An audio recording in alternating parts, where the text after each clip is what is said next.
So for someone listening to this that hasn't heard of the profit first concept, could you introduce it at a high level so that when you say those words, people kind of understand what you're talking about and what you mean? I think that would be really valuable. I love this part because most people already have heard of Profit First, even if you've never heard of that book or the concept. If you are listening to this, you've probably read Rich Dad Poor Dad. You might have read some other books that are very popular in the personal finance or in the business space, like The Richest Man in Babylon or Great The book. Seven Great Habits of Highly Effective People. Like those are big time books, international bestsellers. And in all those books, they say the same things: pay yourself first. They say a portion of all you have is yours to keep. Or in the Seven Habits book, he says, put first things first. That's the whole concept of profit first. In a for-profit business needs to make sure profit is the first thing, because the purpose of the business is to be profitable. And the way that they've formulated in the book is with the formula, which is great for the real estate community because real estate investors love their formulas. So the old formula that everyone crams down our throat as business owners is sales minus expenses equals profit. I make a sale, I pay everyone else and their mother, and hopefully at the end of the day or the year or when I sell my company or like one day in the future, I'm going to have this profit that I can actually take and do something with, where profit first just flips around that formula and says, no, it's sales minus profit equals expenses. I make a sale, I take my profit first and make sure I'm protecting my business and myself. And then the expenses are still there, but they're there as a secondary part to make sure I can still grow the business, but I have the profit there of what I wanted. So that's the concept and the mindset. But I tell people, you've heard that before in all those different books. That is just another fancy way of saying pay yourself first, or like any of those other books I was talking about. And I tell people what drove me to profit first and what the follow-up is, where all those other books tell you to pay yourself first. Profit First goes one step further and said, this is how you do it. It gives a framework, like practical steps of this is what you do, and it's built off the envelope method. And I could dive into that, but the practical side is you set up physical bank accounts and name them different things to make sure you're more profitable and you're telling your money where to go. But that's the high level overview of Profit First, which if you've heard of those other books, you've probably already heard that concept. The next step though is there's practical steps to make sure you are profitable from every deal, transaction, sale that happens, no matter your business, because it's more of a financial principle and financial wealth habit than it is like a real estate specific topic or whatever. It's all businesses can apply the foundation of the whole system. Yeah, that's really beautiful. So you're saying, what I hear you saying, and what I want the audience to take away is like, hey, we've heard this principle before. Maybe our parents taught us if they were good with money. Maybe maybe our grandparents, maybe someone in our family was good with money, mentioned something about this. But profit first is the how. It is the implementation of that concept. And based on the envelope or bank account method, whatever you want to call it. So yeah, that's brilliant. And that's what you guide people through. So it's like, here's the how, let's break it down to a baby step. Anybody can do this, right? Right. So, you mentioned, I want to rewind for a second because you just mentioned that there are two different skills that you need to have in business. You mentioned you need to make money and then you need to keep money. And you literally said those are two completely different skills, which I agree 100% with. And I've seen this in my own life. So, to make money, there's marketing skills you have to have. You need to have some sales skills. You need to be able to communicate to the marketplace what you're doing. You need to be able to close the deal. All right, you close the deal, someone writes you a check for 10K, 5K, 2K, 1K, doesn't matter, but you get the money.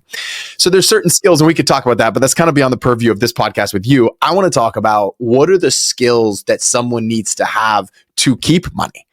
Like if someone's listening to this and they're like, okay, I get it, I can make it, which someone listening to this probably can make it.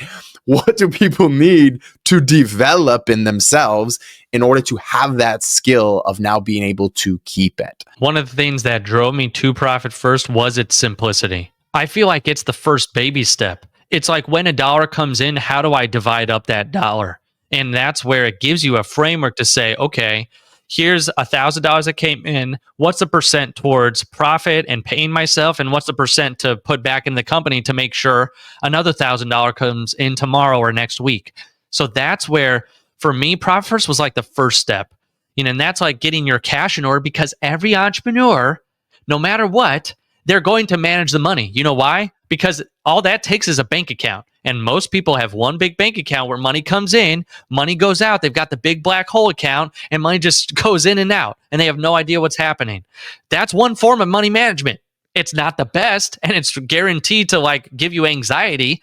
But that's where, if you as an entrepreneur are just managing like that, ooh, I have money today, I'll spend it. I don't have money today, I'll be frugal. Or like, oh shoot, I feel like I'm on fire. What do I need to do?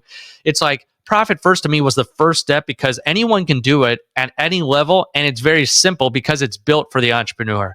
Then past that, if you want to say, okay, but I want to learn more about being a financially savvy business owner, because a business owner, if you are the owner of a business, you've got the four pillars, right? You've got marketing, sales, operations, and finance. If you want to learn just the high levels of that, the financial piece is, how do I read the P&L, the profit and loss, the balance sheet, and the cash flow statement? Like actually learning how to do that. And I like to recommend the book, I think it's Accounting for the Number Phobic. It's such a great book. It puts it on the bottom shelf for entrepreneurs. So I really like that book. Also, that's why I even started Simple CFO, because a lot of people have bookkeepers, CPAs, but they all speak accountanese. They all speak like the language of accounting, but most entrepreneurs don't.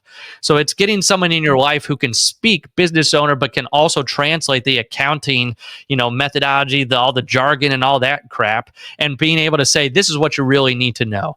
So I'd sometimes getting someone on your team to guide you and train you on that side as well too. But there's also books, like I said, like that one book is really great. It just puts it on the bottom shelf of, what does a P&L mean? How do I read the balance sheet, and how is it important to my business?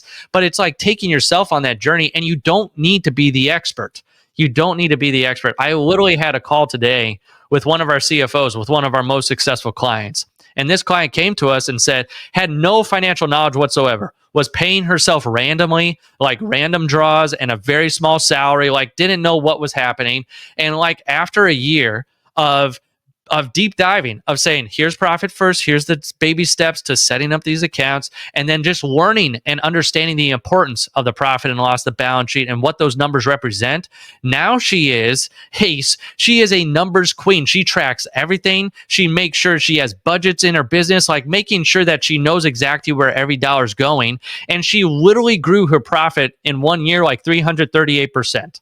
Like from 1 year to the next, it was crazy, because I was going over and I'm like, show me this, like show me her numbers. And so she was pulling them up, and it was crazy, just because when you focus on something, it expands. And that's where most people just don't know the baby steps. What are the first steps? First, it's getting your cash under control, because cash is something we all manage no matter what, whether you know how to read a profit and loss or not. Then the second thing to become more savvy is, how are these numbers affected on these different financial reports, and how do I make decisions from these numbers, and what are the questions to ask? So it's a book like Accounting for the Number Phobic, or getting a financial coach in your life or something like that, because even though you don't have to be the expert, you have to be savvy enough to know what's going on. Then another practical step is a bookkeeper. So you need your numbers there. The worst thing you could do is have no numbers in your business. Those are literally the story your business is telling you. And your business is either screaming, help me, or like, hey, it's on the right track. You should pour more fuel into this fire, like the marketing channel that's really helping you. So it's like, that's where we got to get the right people around us. But there's a couple first steps right there. Make sure, number one, you get like a simple profit first type system in place. You are learning the basics, the fundamentals, like finance 101 of, how do I even read these statements, and then getting the right people on your team. Those would be some first steps that you could do just to educate yourself. And honestly, reading the profit first book, you read it the first time, it's like, it's going to be eye-opening, and it's simple. You'll get the concept. So I'm not saying you should take this big accounting course or anything. It's like, these are just the bare bones. Become more financially savvy in your business life.